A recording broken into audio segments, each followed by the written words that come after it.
Thanks for joining us on I Met Jesus. This is where we are exploring the lives of some people in Scripture who encounter Jesus Christ and they walk away changed one way or another. You can't be neutral when you encounter Christ.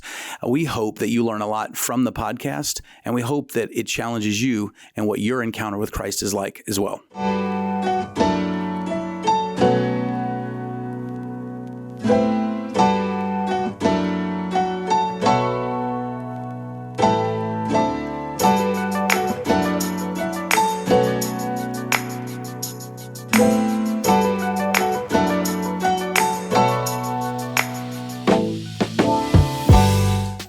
Welcome back to the Crossroads Podcast, where our soon-to-be award-winning last episode went so well.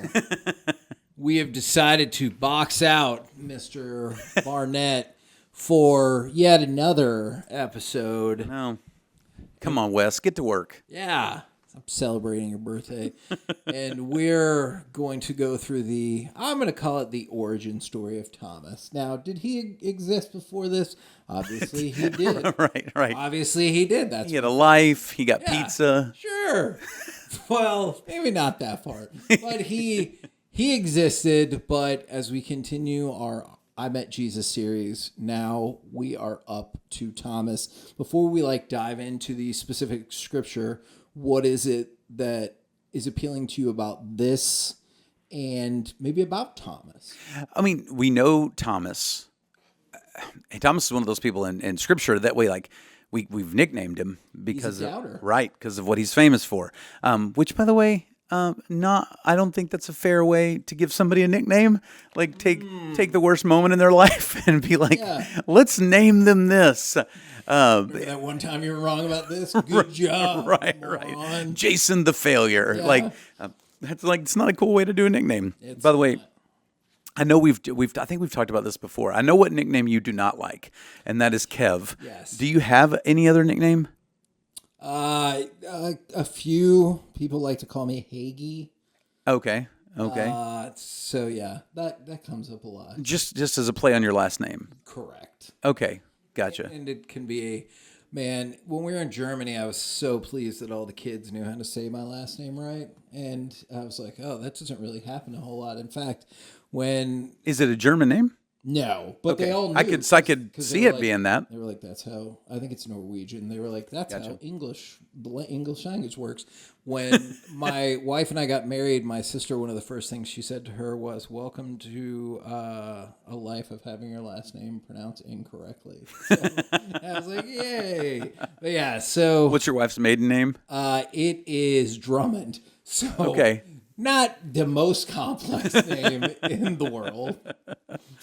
Well, Thomas is known for doubting. That's kind of his whole bit, which again is unfair because he literally has one moment of doubt. And I don't know. I mean, I've had lots of moments of doubt. Do you think that would bum him out if he knew that 2,000 years later, that would still be used as a phrase? And they're like, oh, doubting Thomas over here. I think if you walk into heaven right now and you're like, hey, where's doubting Thomas? If he hears you, he wants to throw hands with you. I just think it's a problem. We sometimes kind of treat the disciples pretty unfairly. And yes. I think sometimes when we get there, they want to go, how do you think you would have done in that situation, idiot? And that's probably fair. What a fascinating idea of what heaven looks like. And do you also think he can pull the lever and the cloud opens up and then you fall all the way down? Now, admittedly, this version of heaven that I have contrived in my head is not probably the appropriate version of heaven. It's a very Jason Collins personalized version of what your heaven's going to look like. But you got to think Thomas is every time we preach on him and talk about it, today we're talking about doubting Thomas. Is he up there going, come on, I did other things, guys. Yeah. One time I hit a home run when I was in Little League. Why don't you call me Thomas the home run hitter? Yes. Why is it this one moment? But this is the one we zoom into, and I think there's a reason for that. Let me start by this though. It's when it comes to spiritual things, what do you think leads people to doubting? Just because you can't, not to get too philosophical, but you can't literally see God. Right. It's Some people think you need to see it. It needs to be proven. And sometimes I get really annoyed because people will talk about, believing in God and just the concept of faith. And they're like, oh, it's just so easy. And I'm like, that is crazy. Like, Yeah. it's one of the hardest things in the world. But like, that's why it's called faith is Right, I right. can't see it, but I believe it and I know it. And Yeah. I know people like to push back and they're like, well, how do you know it? And you're like, you just do. But I don't like it when people call that easy. I was like, for some, especially for people like me who very much like need to see where's the proof. Where's Yeah, this? yeah. It is very difficult. When they say it's easy, it's almost as if they're calling you unintelligent, Yeah. right? Oh, and I'm sure that's the idea. Well, I'm sure, yeah, and but like what I think is great when you think about doubts, like what you're going to see even in this story is like Jesus is okay to meet us in our doubts, and he's okay. Like there is plenty of evidence. There may not be the evidence that we want, but there is the evidence that we need all of the time.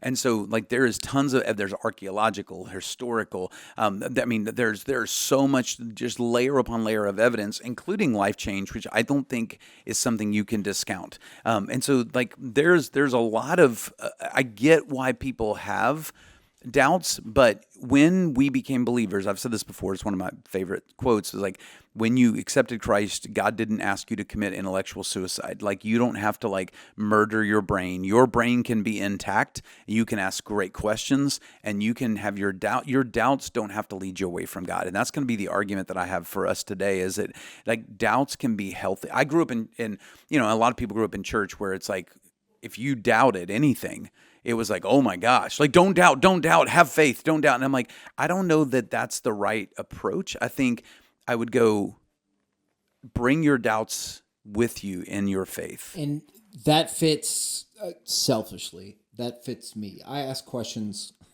on and off the podcast all of the time about the Bible. And it's not because I'm trying to like play gotcha with anybody. Right. I'm just like, I don't understand. Can you please explain it to me? People who are more well-versed on this and everything. And so I just think about like last week as an example, or our episode about Matthew as an example, when you were talking about answering the questions. The Pharisees weren't even talking to Jesus, but he heard them. Yeah. And he goes, I'll go ahead and field your question. So instead of like a question that was to him that he avoided, this question wasn't even to him, but he heard it and he's like, I will answer your question. Yeah, Jesus is not afraid of our questions. Right. Like, and Which is good. Yeah, it's a great thing, and it helps. I think it's part of that like solidifying part of our relationship is that we can bring our doubts to Him, and He doesn't look at us and go, "Oh, you're fools." He says, "I understand that you doubt," and so let me help you in your doubt. And I think one of the things that so many people think, and this is where I think Thomas is at,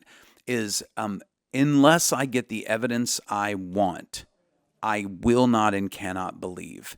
And I don't know that that's always the case either. I think there are lots of things that there are lots of relationships we end up in today that we had to set aside our mental obstacles in order to end up in those relationships. For sure. One of the ones that I've used as an example for years is like take the illustration of marriage, for example, and you go, okay, if you're single and you like being single and somebody comes and says, I want to marry you, there are some intellectual objections that are reasonable to have. Do you want to split your income? Right. Do you want to have somebody else tell you what to do, where to go, and how things are going to be? Do you want to split time? Do you want to write off all other relationships that could be that there are potential in? Once I get married, all that other stuff is shut down.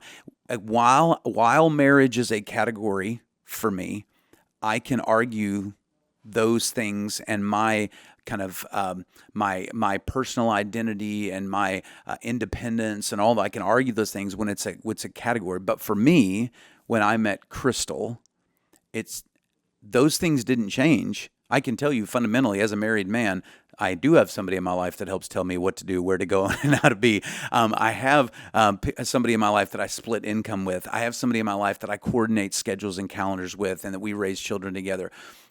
It didn't. None of those questions got resolved. It was the personal relationship with Crystal made me I wanted her in my life more than I wanted the answers to my questions. Supersedes those things. Yeah. It's really funny that you said marriage, because what I was thinking in my head was dating And so obviously very similar when I was like, oh, I want to date somebody who's this, this, and this. And then you date somebody like, for me, my wife. And I'm like, oh yeah, okay, never mind. I want this person. Yeah. And that kind of feels like Jesus in this analogy. I hope that is not blasphemous. I got you. Like I have all of these ideals of how everything should be or how everything should look, and then you see one by one all these people meet Jesus, and they're like, okay, never mind that. Yeah. I want him. Well, and I think there's layers to this. So we'll be, before we get into Thomas and his doubts, and we want to pin it all on him, let's be real transparent about doubt in general. So we doubt for a variety of reasons. So I wrote down there's three kind of primary, kind of predominant categories that we see when it comes to doubting God. So one is, I put them into three categories: people, proof, and pain. And so for one, we're like, if God is so good, why are people so jacked up? If God is so good, I've met Christians, why are they so miserable? Yeah. And so some people look at that and go people are the reason for my doubt. Other people, it's kind of like you said, it's proof. They're and there's not enough evidence. And even if you present them evidence, then there's still not enough evidence. And they want to know more and more. And there's nothing, by the way, wrong with that.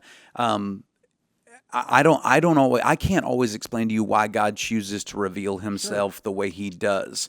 But what I do know is that what God is after is our trust in our faith. And if our trust isn't there, our faith will never grow. And so I think that's one of the reasons he doesn't reveal himself in these big grand ways in our day and age today, like split open the sky and talk to us, is because then there wouldn't be, you would feel like, I have no choice but to. It'd be like if Galactus showed up on our planet, you'd be like, well, I must bow to Galactus. Spoiler. Yeah. But that's not love. That's submission out of fear, right? And so God's going, I want a relationship with you, and that's going to have to be built on trust, which means there's going to be some things I don't show you. That's what's going to grow your faith. And I think the other big one, so that there's people, there's proof, but the pain. I think that's a big one for a lot of people.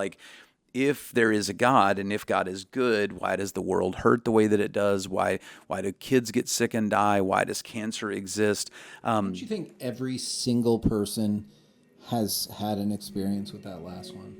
I think anybody with a brain has. I mean, I love the Lord, and there are things that I've experienced as a pastor where I go, man, I know God is good, and I know there is a plan, but if you're asking me to make sense of this right now, I can't. You look back at just a few weeks ago, stuff in the Hill Country. Yeah. And that stuff is hard to reconcile, and when people ask me about it, I'm like, I don't have a good answer for you. I'm sorry. Yeah, so as believers, I think we have to unpack doubt in an interesting way. And the first one is let's just kind of look at a traditional view of doubt. So a traditional view of doubt is somebody doubts, they meet Jesus, which, by the way, this great podcast out called I Met Jesus. I don't know if you're familiar with it. I really need to start publishing. Yeah. I will work on that. So people doubt, they meet Jesus, they never doubt again. That's how I think how some people kind of view the idea of doubt. And I would go, I don't think that's accurate at all. And even in the Bible, it feels like, not very rarely, but not all of the time is that the way it breaks down. We've had some stories where it's like, sounds good, let's go. But there have been plenty of other, and sorry, I know I shouldn't say stories, but you know what I'm saying. No, yeah, well, they are stories, though. There are plenty of other times when that person is literally talking to Jesus and they're, I don't know. Well, I mean, so just to give you an example to that, there's people that saw Jesus live, die, resurrected. People saw it again. They were with him on a mountainside, and yet in Matthew 28:16 and 17, the Bible says the 11 disciples traveled to Galilee to the mountain where Jesus had directed them. When they saw him, they worshipped. When they saw him, they worshipped. But then the next phrase says, but some doubted. It says right there, this is Jesus after the resurrection. And so we need to reframe how we talk about doubt. It's not that I doubt I met Jesus and I never had any doubts about anything again. It's what if doubt is not the enemy of our faith, but faith is what I grab onto when my doubt shows up? I think I've moved a lot in that direction in the last year. Like I definitely thought I was a faithful person. Yeah. But like some of these discussions have helped. Like if you look at our last episode, you can see at least 2 times where I'm just kind of like thinking off into space about that kind of thing. I really think it's strengthened.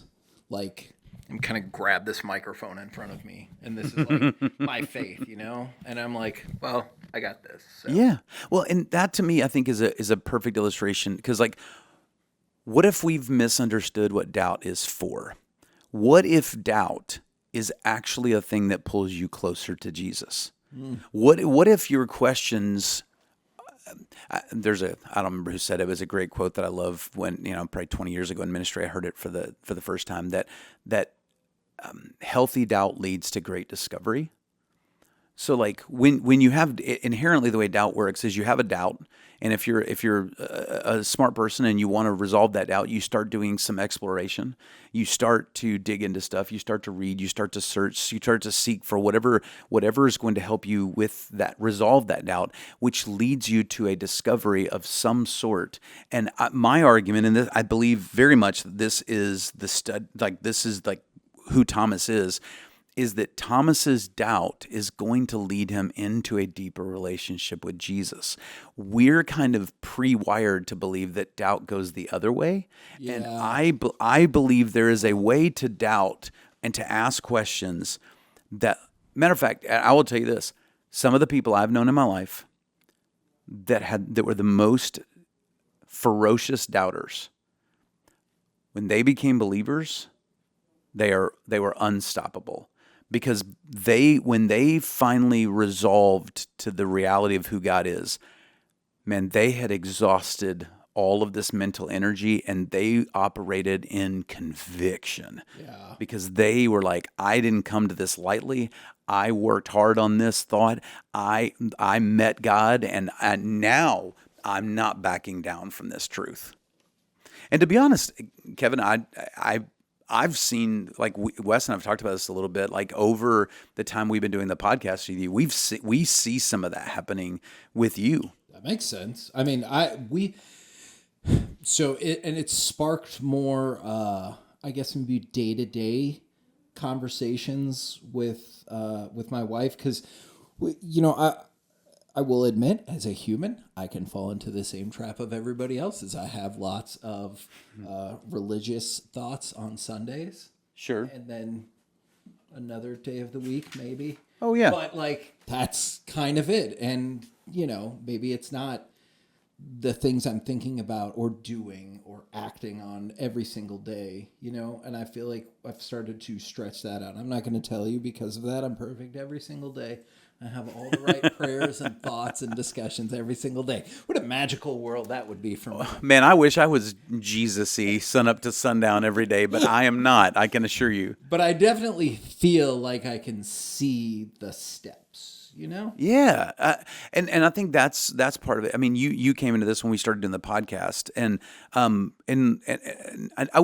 don't know that I would necessarily say doubter by any means, but like you had great questions, like, and that's kind of, and you literally said like, let that be my role on the podcast. Yeah. I want to be the one that asks these questions, and like so like.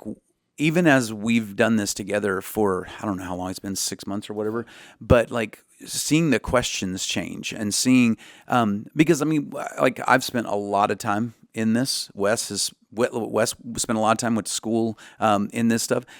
For you're a different career, different trajectory. Your exposure to it is different. And so you're asking, I mean, to be honest, you've always asked really good, thought-provoking questions. We talk to people all the time. I get a group of guys I meet with on Tuesday morning, and they're like, I love listening to Kevin on the podcast. And this is not offensive at all, guys, he's the one I relate to the most. Sure. We talked about that in the airport on our way to Germany. I said, good, because these are the questions that go through my brain sometimes in the middle of service. And I'm like, I wonder if, and then I have to kind of be like, hey, you save that question for later. But like, we're still in the midst of this. But that was my whole desire to do the podcast. It wasn't just, hey, let's regurgitate some stuff that we've been talking about. Like, let's have a conversation that we can be honest about, and to where we've never asked you, like, Kevin, what questions are you going to ask us today? Yeah. It just, whatever comes out of your mouth, we just kind of roll with. Was it because of the second episode we were about to start? And I go, let's just record and see what happens. Just to show you along those lines, all the stuff we went over the very first time that we met to like set up this podcast. Yeah. I thought about all of that structure pretty much on the spot.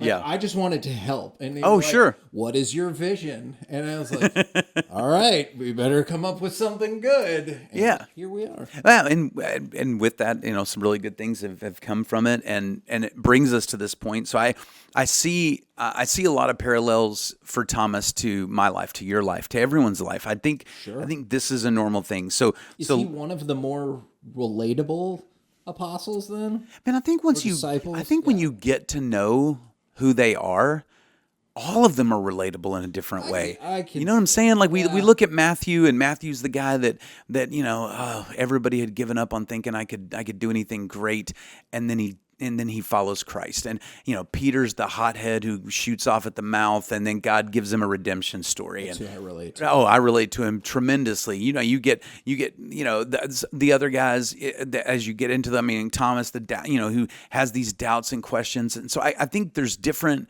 It's almost like it took 12 of them to give us all a complete picture of what we all struggle with. Like we get to watch the almost the fatal flaw of each of them. Okay. And recognize that fatal flaw exists in all of us, and the only solution for that fatal flaw is Christ. In a future episode, I'm going to try to convince you and Wes to power rank them. So we'll see how that goes. I don't know if that's going to work or not. And do we do it every year, like coming in absolutely. in a new season? Big year for Thomas. He's really taken off. So I have posed that question, and I know it's a way bigger question, but I was like, power rank the top 10 most important people in the Bible besides Jesus and God.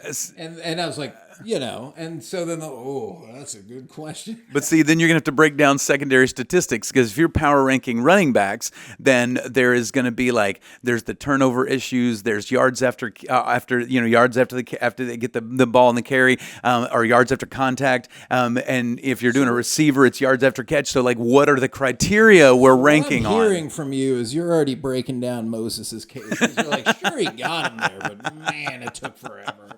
I got what you're saying. Okay, I'm fascinated by this, but let's get back to Thomas for a Conversation minute. another day, but this is a question I like to ask people. I think it's Not to fantastic. come up with a consensus for that just yet. All right, so get back to Thomas, who, top 12. Of the apostles. Yeah, there you go. So it says in John chapter 20, starting in verse 24, it says, "But Thomas, called Twin, was one of the 12, was not with them when Jesus came.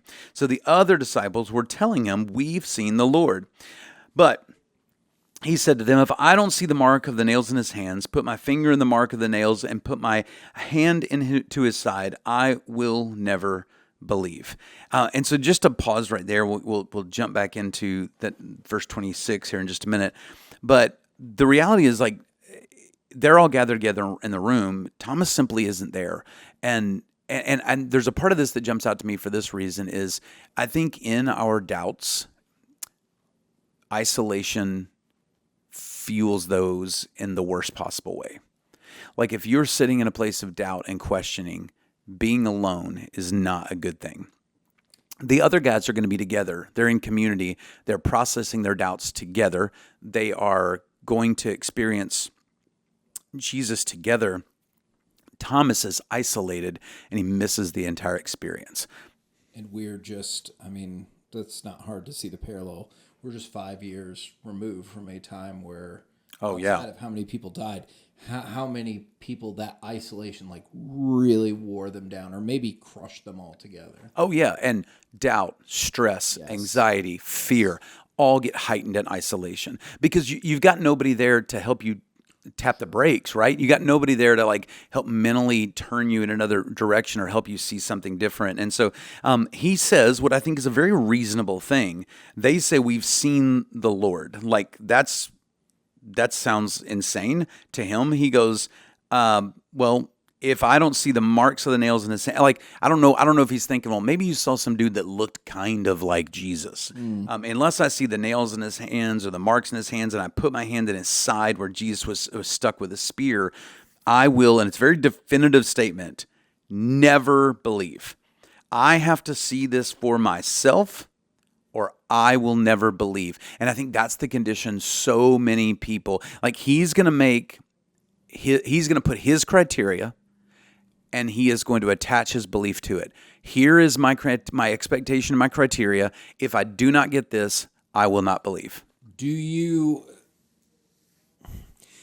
think that's ever a stumbling block for people in their belief because they've heard these fantastical stories of how people came to faith, and maybe they're like, I didn't have that moment. Like I went to church and I was like, this feels right. This sounds right. And I felt it and I knew it. And I always wonder if some people were like, I don't know, I never had that experience, so maybe I haven't really come to faith. Yeah, I think we can, and I want to be careful with these words, but I think sometimes we can give too much weight to the sensational and not enough weight to the significant. Yeah. So like, some people have these very sensational stories, but that doesn't overpower the significance of somebody else's story.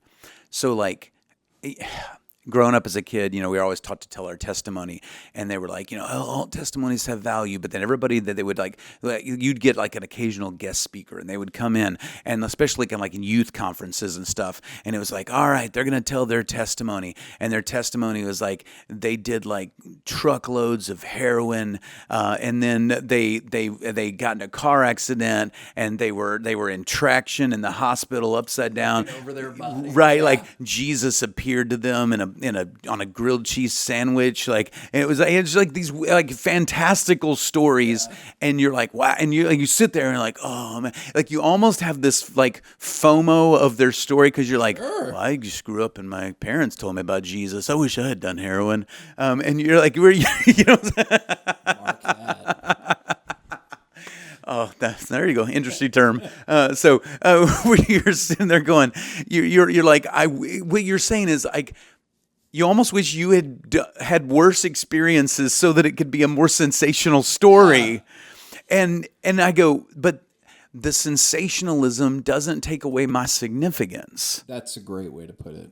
That really is. And so every once in a while, I wonder if that's ever a stumbling block to somebody, and they're like, I've never had that. I've had this conversation with people. Like, we'll baptize somebody, and they'll go, I saw somebody else get baptized, and they came out of the water with their hands in the air like they just scored a touchdown, and they were screaming, or this person was crying, or whatever, and I came out, and I was just like, oh, that was cool. Yeah. And I was like, that's okay. Yeah. This wasn't about the emotional response. This was about the significance of understanding what you were doing. And so I'm not saying that either is wrong. Some people are, I mean, we know this in life. Some people are just more emotive than other people. Sure. Some people are more sensitive. Some people are more boisterous, and some people are more withdrawn. That's part of who they are, and each one is unique. And so, I like that saying. Yeah. Well, appreciate that. And so he says, I'm going to see it for myself. And so what he's going to struggle with is the idea of like, what you just said to me is unexplainable. But then he's going to be faced with something that is undeniable. And we're going to contrast those two phrases. Or those two words. So then verse 26, a week later, his disciples were indoors again. And this time Thomas is with him. Even though the doors were locked, Jesus pulls a Star Trek maneuver, beams in somehow, and stood among them and said, peace be with you. In other words, don't freak out. And then that gets said a lot in the Bible. Like, I know a lot in the angels are like, do not be afraid. There are a lot of qualifying statements. Oh, yeah. Like, hey, I know you needed to be. You're weirded out by what just happened. Just don't worry about it. Yeah, it's one of the crazier things. Like every time that phrase gets uttered, something wild is happening. I think we read it like, peace be with you. I think he had to be like, calm down, guys. Quit panicking. It's me. Do you kind of feel like he maybe should have said it after what's about to happen? Like, I know we're Yeah, going to get probably. what happened, because that's the part that feels like, whoa. So this is what I love. Like Jesus has already seen the disciples. He really doesn't have to come back. They've already experienced this. He's come back for one guy. And he makes that very plain, because he gets in there, he says peace, and then immediately his attention turns to Thomas. Then he said to Thomas, put your finger here and look at my hands. Reach out your hand and put it in my side. Don't be faithless, but believe. And I love that he has such compassion on Thomas's doubts. He's like, man, I get it's hard. It's hard for you to believe, but I'm going to give you a glimpse of what you need to believe. And I love Thomas's response. Thomas literally said, unless I put my hand here, unless I put my finger here, I will not believe. But Thomas, just from seeing Christ, doesn't put a finger on him. Immediately says, my Lord, my God. He's like, having experienced this. Because Jesus was not around for that first part of the conversation when he's like, these are all the things I need to see. No, not at all. But Jesus shows up and answers the question. That's what I'm saying, yeah. But in that moment, here's the thing. What Thomas thought he needed to believe is not what he needed. Thomas needed to experience Jesus. He needed to meet Jesus. And the moment he met Jesus in this time, the thing he thought he needed, he didn't need anymore. What happened before was unexplainable, but what he's experiencing now is undeniable. Yeah. And as crazy as that sounds sounds almost like scientifically incongruent. So because I know you are a lover of sports, I wanted to give you something. Failed illusion. So I don't know if you've ever heard this, but this is fascinating to me. It's just a very pragmatic example that sometimes there are unexplainable things, and yet there's an undeniable reality. So I don't know if you've ever heard of a guy named Robert Adair. He studied the 90-mile-an-hour fastball. Okay. So he's a Yale physicist. Oh, neat. So here's what he discovered. And this was interesting to me. I'm not going to add all these up. But he said it takes the ball at 90 miles an hour. It takes it 400 milliseconds to travel 60.5 feet, which is the distance from the pitcher's mound to home plate. 200 milliseconds for the batter to locate the ball visually with their eye. 100 milliseconds for the batter to guess the placement of the ball. 150 milliseconds for them to swing. And it takes 450 milliseconds. Let me back this up. So it takes 400 milliseconds for the ball to travel that distance. It takes 450 milliseconds for your brain and eye to process it. So do you get what I'm getting at? Yes. So that would mean that his result was what? A little bit of a guess. And his result was that it is impossible to hit a 90-mile-an-hour fastball. Okay. So he said it takes 400 milliseconds for it to get there, but it takes your brain, your visual acuity, 450 milliseconds to actually accomplish the task. So he declared that it is unexplainable. You cannot hit a fastball traveling 90 miles an hour. What is the problem with that for you as a guy that loves sports? We see that all the time, and now significantly faster. Right. So we see it and we see faster. So there is the reality of the unexplainable versus the undeniable. I can't explain. This guy knows science better than he can science better than me. I guarantee it. He went to Yale. He's a physicist. I promise you he knows more than me. But also there's the undeniable reality that I have watched people clock a homer off of Aroldis Chapman's 110-mile-an-hour fastball, which is traveling even faster than this, and it go yard, right? Yeah. So there is the undeniable that I've seen it happen. That analogy is really interesting to me because that makes it sound like hitting that fastball in and of itself is a bit of a miracle because it defies the idea of science. Right, it does. So, which, I don't know, I've tried to hit at the batting cages, them going 80 miles an hour. And I would tell you, I also feel like it's a miracle if I could make contact with it. I would like to see that. And I'm going to start watching games totally different. Every time it's a hit, I'm going to be like, it's a miracle. So the reality that I'm getting to is that we often opt for the undeniable over the unexplainable. Yeah. Even though I can't explain it, I've seen it work. I can't explain aerodynamics, but I've seen planes fly. I cannot explain cell phone signals, but I know that my cell phone works. And so there is, now again, there are other people who might be able to go, I can't explain that. But like for me, there is just the reality that there is an undeniable thing in front of me, even though I can't, my inability to explain it does not keep it from happening. Yeah. And I think that's what Thomas is going through is he's going, man, I can't explain how a risen Savior is having a conversation with me and he is showing me the holes in his hands and his side. But I also am in this place of it is undeniable that he is in front of me. I mean, the Bible tells us that Jesus appeared to more than 500 people at one time. There was no doubt in the early days. No one was doubting that Jesus resurrected. It was common knowledge. People saw it. We didn't start to throw doubt and shade on that until many, many years later. The people that were alive that could have gone, no, that was a bunch of bull. Yeah. None of them recorded anything to say that it never happened. And so you get this idea that like Thomas gets his doubt resolved. So here's what I want to lean into for a minute is like, what does it mean to you if I were to say, don't doubt against God, but doubt with God? Yeah, for once, I don't think I have a good answer there. Well, an answer, plenty of times. Yeah. Oh my goodness!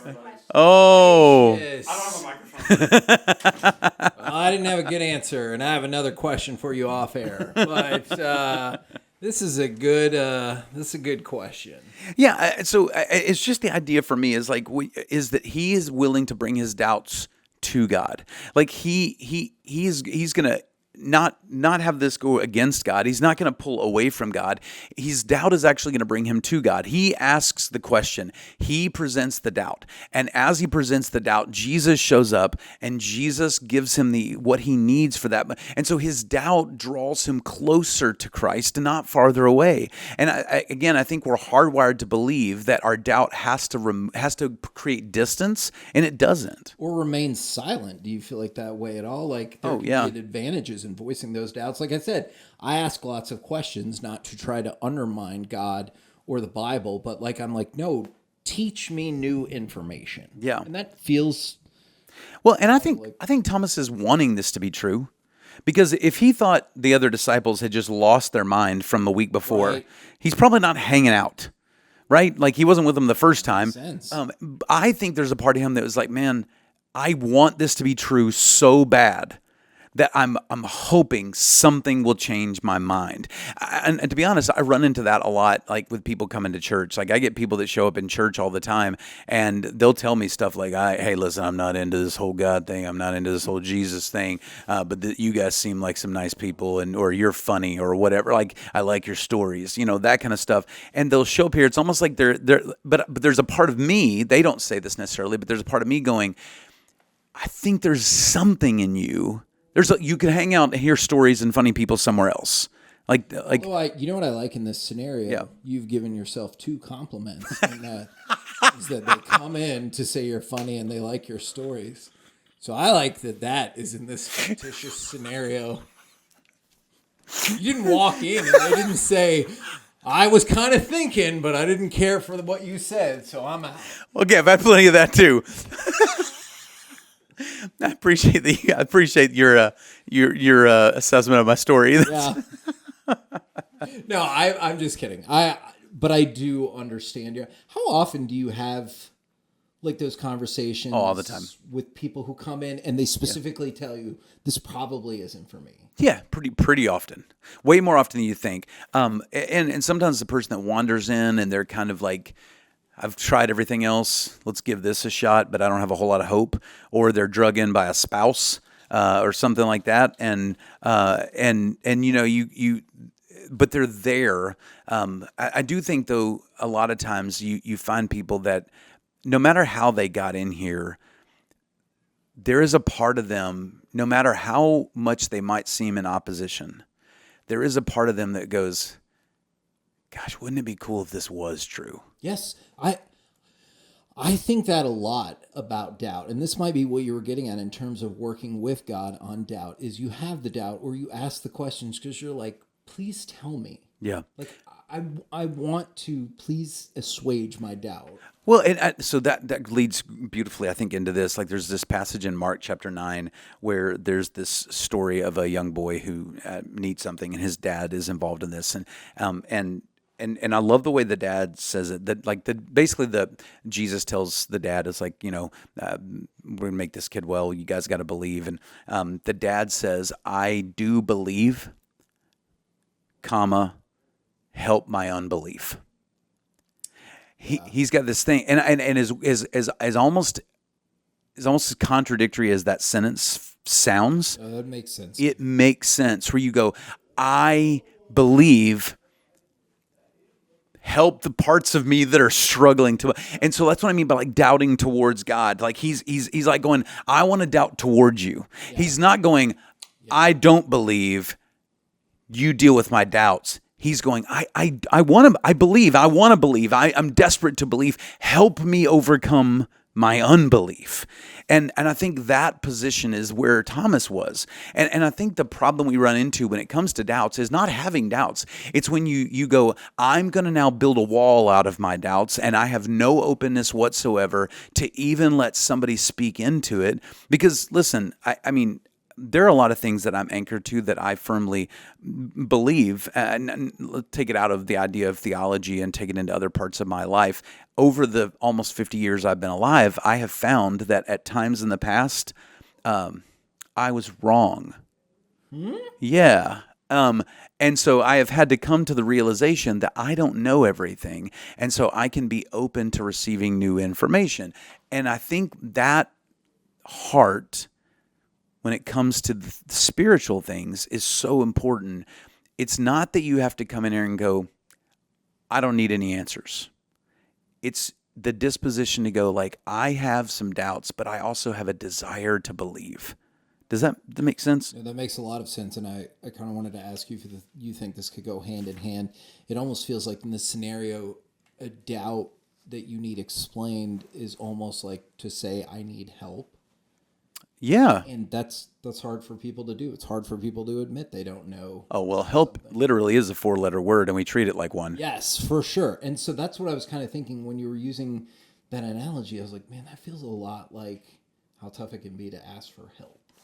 Yeah, there's a couple of things that I wrote down that I thought were just interesting as we think about this. So in the 1940s, there were two preachers that kind of took off. One is a guy we know, Billy Graham, and the other one is a guy named Charles Templeton. And Templeton followed Christ for a time, and then he got eat up with doubts, and he came to a place because of the same kind of reasons a lot of us doubt, where he just went, okay, I can't believe that God is good anymore, and he became an atheist. Like, he professed himself an atheist.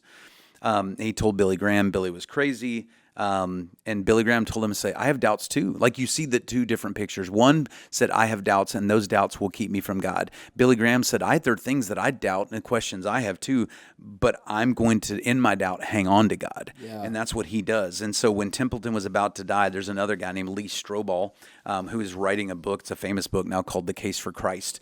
And he interviewed Templeton, and he was talking to him. And he asked Templeton, he said, tell me what you know about Jesus. And he said, Templeton immediately broke into tears, and he only uttered 3 words. He said, I miss him.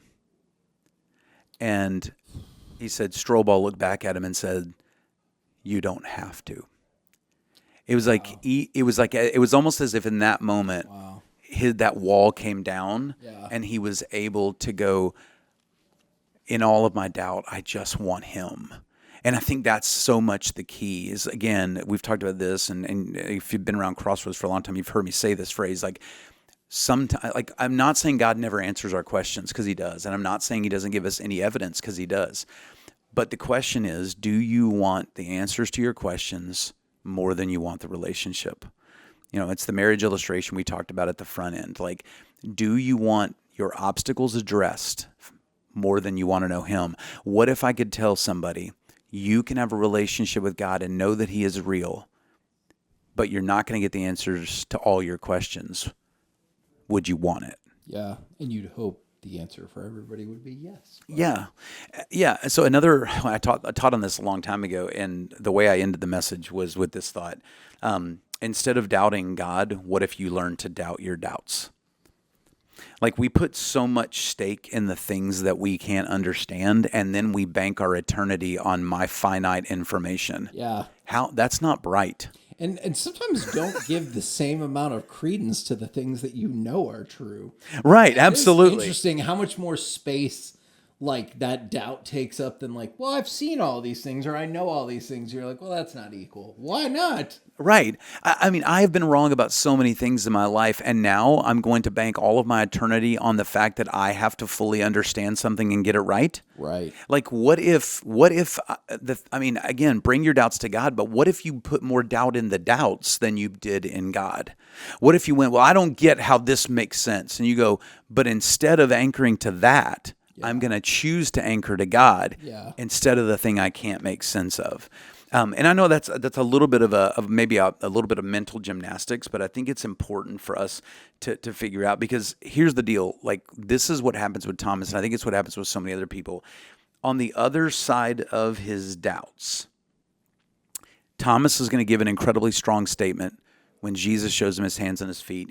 He looks at him and immediately says, "My Lord, my God." He doesn't simply say, "Lord God." Do you hear the personal emphasis? My Lord, my God. And do you know, we'll Paul Harvey this again, do you know the rest of his story? I do not. So in church history and in extra biblical resources, what we learn about Thomas is that the guy we know as Doubting Thomas will end up fully believing. He will end up spending the rest of his life telling people about Christ. He will end up tied to a tree in India where he is sharing the gospel and eventually be speared into that tree. And that's how he will die, all the way preaching the reality that Jesus is Lord. I don't know if it's that Doubting Thomas rolls off the tongue better than speared to a tree for the gospel Thomas. Right. But I think we should give him a little bit of a second look, because God radically, meeting Jesus changed his life the same way that it changes ours. And Thomas was willing. Yeah, there's this phrase people say all the time. I'd be willing to die for this. I'd be willing to die for my wife. I'd die for my kids. I'd be willing to die for God. And Thomas was willing to die for God, but I think more importantly, he was willing to live for him. And that is such a huge key. I want to, when it's my time, I want to die well, and I want to end this life in the right way. But if I never lived for God, that to me would be a tragedy in this life. I need my wife, my kids, I need my church, my friends to see me live my faith and not just die for it. Does that make sense? Yes. No, that absolutely makes sense. And I really like the very last line. And again, this might fit for a lot of people watching or listening today. Jesus responded to him, "Because you have seen me, you have believed," which obviously we spent the majority talking about. But then the rest of it, blessed are those who have not seen and yet believed. You know who he was talking about? Kevin. Yeah, I mean, he's talking about I get your point. Everybody that gathers here absolutely. and every other church on a Sunday morning in 2025 who can go, I haven't seen, and yet I believe. And we have to take this great act of faith. Thomas got to see him, and you could make the argument that we have to have a stronger faith than Thomas. And Jesus is going, I want to give a blessing to those who they don't have to see my hands, they don't have to see my side, but they still choose to believe. And he was looking forward to us. You don't know what it is, but you've been better than ever these last 2 episodes. You know, it's been interesting. It's almost as if there's a lightness to I'm sorry. Wes walked in the Couldn't episode even and we're get just like through it. staring at him, and it's just hard. Oh man, I wanted to go with that bit so bad. And in case you wondered, Wes is the person I texted. I've never texted anyone while doing the show. I had a very pressing question I needed to ask him via text message. All right, for Jason, I'm Kevin, and kind of Wes. We are the Crossroads Podcast. We'll catch you next time. See ya.